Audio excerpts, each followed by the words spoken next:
ทิ้งอารมณ์จูการสะท้อนไว้บนสีใช้ไหลงามตานกอยู่บ้านผู้เพียงชอบเฟื่องฟ้าเพื่อนาสวรรค์งานน้ำใจเดินทองของเราแสนงามรางดังประกายแสงเพชรงามตาตาพิสาน้ำเย็นดังเหมือนเช่นแหล่งความรู้ที่ผู้รักทั้งปวง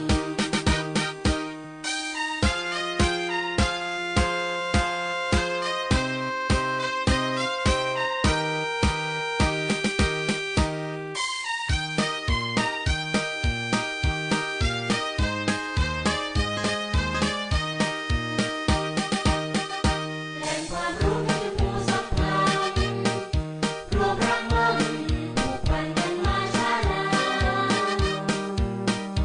อาณาจักรแห่งรักร่วมกันที่การประสานสามารถมาปลูกสามี